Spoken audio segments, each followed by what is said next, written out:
Maharashtra result ಬಳಿಕ ಕಾಂಗ್ರೆಸ್ನಲ್ಲಿ ಅಲ್ಲೋಲ ಕಲ್ಲೋಲ ಆಗಿದೆ. ಮೊದಲ ಬಾರಿ ಗೆದ್ದ ಪ್ರಿಯಾಂಕಾ ಗಾಂಧಿಗೆ ಮಹತ್ವದ ಹುದ್ದೆ ಸಿಗುತ್ತಂತೆ. ಮೋದಿಗೆ ಟಕ್ಕರನ್ನ ಕೊಡಲು ಪ್ರಿಯಾಂಕಾ ಗಾಂಧಿನೇ ಸರಿ ಅನ್ನೋ ಮಾತು ಕೇಳಿ ಬರ್ತಾ ಇದೆ. ಲೋಕಸಭಾ ವಿಪಕ್ಷ ನಾಯಕಿ ಆಗ್ತಾರಾ ಪ್ರಿಯಾಂಕಾ ಗಾಂಧಿ ಅನ್ನೋ ಚರ್ಚೆ ಈಗ ಭಾರೀ ಸದ್ದು ಮಾಡ್ತಿದೆ. ಎಐಸಿಸಿ ಮಟ್ಟದಲ್ಲಿ ನಡೀತಾ ಇದೆ ಮಹತ್ವದ ಚರ್ಚೆ. ಮೋದಿ ವಿರುದ್ಧ ಫೈರ್ ಬ್ರ್ಯಾಂಡ್ ಪ್ರಿಯಾಂಕಾಗೆ ಮಣೆ ಹಾಕ್ತಾರಂತೆ. ಪ್ರಿಯಾಂಕಾ ಗಾಂಧಿ ಅಗ್ರೆಸಿವ್ ಅನ್ನ ಬಳಸಿಕೊಳ್ಳಲು ಹೊಸ ತಂತ್ರವನ್ನ ಹೆಣಿತಿದ್ದಾರೆ. ಲೋಕಸಭಾ ವಿಪಕ್ಷನಾಗಿರುವಂತಹ ರಾಹುಲ್ ಗಾಂಧಿ, ಆದ್ರೆ ರಾಹುಲ್ ಗಾಂಧಿ ಬದಲಾಗಿ ಪ್ರಿಯಾಂಕಾಗೆ ಕೊಟ್ರೆ ಹೇಗೆ ಅನ್ನುವಂತಹ ಚರ್ಚೆಯಾಗ್ತಿದೆ. ದೆಹಲಿ ಮಟ್ಟದಲ್ಲಿ ನಡೀತಾ ಇದೆ ಮಹತ್ವದ ಚರ್ಚೆ. ಏನೋ ತಂಗಿಗಾಗಿ ಹುದ್ದೆಯನ್ನ ಬಿಟ್ಟು ಕೊಡ್ತಾರ ರಾಹುಲ್ ಗಾಂಧಿ ಅವರು. ಅಣ್ಣನ ರಾಜೀನಾಮೆಗೆ ಒಪ್ಕೊಳ್ತಾರ ಪ್ರಿಯಾಂಕಾ ಗಾಂಧಿ. ಹಾಗಾದ್ರೆ ತೀವ್ರ ಕುತೂಹಲ ಕೆರಳಿಸಿದೆ ಈಗ ರಾಹುಲ್ ಮತ್ತು ಪ್ರಿಯಾಂಕಾ ನಿರ್ಧಾರಗಳು. ಸೋಲಿನ ಸುಳಿಯಲ್ಲಿರುವಂತಹ ಕಾಂಗ್ರೆಸ್ಗೆ ಒಂದು ಬೂಸ್ಟ್ ಬೇಕಿದೆ.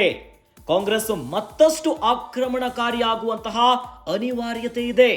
ಹೀಗಾಗಿನೇ ಪ್ರಿಯಾಂಕಾ ಗಾಂಧಿಯೇ ಸೂಕ್ತ ಎನ್ನುವಂತಹ ಅಭಿಪ್ರಾಯಗಳು ಕೇಳಿ ಬರ್ತಾ ಇದೆ.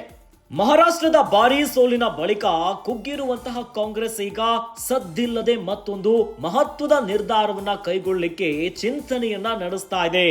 ಅದುವೇ ವಾಯ್ನಾಡಿನ ಲೋಕಸಭಾ ಉಪಚುನಾವಣೆಯಲ್ಲಿ ಪ್ರಿಯಾಂಕಾ ಗಾಂಧಿ ಭರ್ಜರಿಯಾಗಿ ಗೆದ್ದಿದ್ದಾರೆ. ಈಗ ಇವರು ಗೆದ್ದ ಮೇಲೆ ನೋಡಿ ಲೋಕಸಭಾ ವಿಪಕ್ಷ ನಾಯಕಿ ಆಗ್ತಾರಾ ಅನ್ನುವಂತಹ ಚರ್ಚೆ ಆರಂಭವಾಗುಬಿಟ್ಟಿದೆ. ಒಂದು ಕಡೆಯಲ್ಲಿ ಮಹಾರಾಷ್ಟ್ರ ರಿಸಲ್ಟ್ ಇಂದ ಕಾಂಗ್ರೆಸ್ನಲ್ಲಿ ಅಲ್ಲೋಲ ಕಲ್ಲೋಲ ಆಗಿತ್ತು.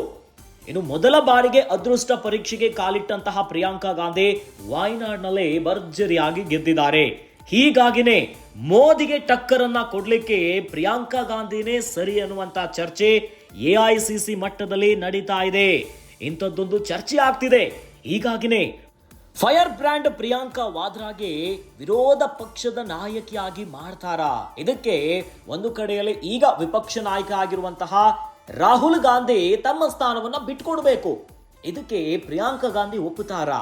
ಇನ್ನು ಅಣ್ಣನಿಂದ ಬಿಟ್ಟುಕೊಡುವಂತ ಸ್ಥಾನವನ್ನ ತಂಗಿ ಆ ಸ್ಥಾನವನ್ನ ಅಲಂಕರಿಸಬೇಕು. ಇದಕ್ಕೆ ಯಾವ ರೀತಿಯಾಗಿ ಒಪ್ಪಿಗೆಯನ್ನ ಕೊಡ್ತಾರೆ ಅನ್ನೋದು ಭಾರಿ ಕುತೂಹಲವನ್ನ ಮೂಡಿಸಿದೆ. ಜೊತೆಯಲ್ಲಿ ಭಾರೀ ಸೋಲಿನ ಸುಳಿಯಲ್ಲಿ ಸಿಲುಕಿರುವಂತಹ ಕಾಂಗ್ರೆಸ್ಗೆ ಒಂದು ಬೂಸ್ಟ್ ಬೇಕು.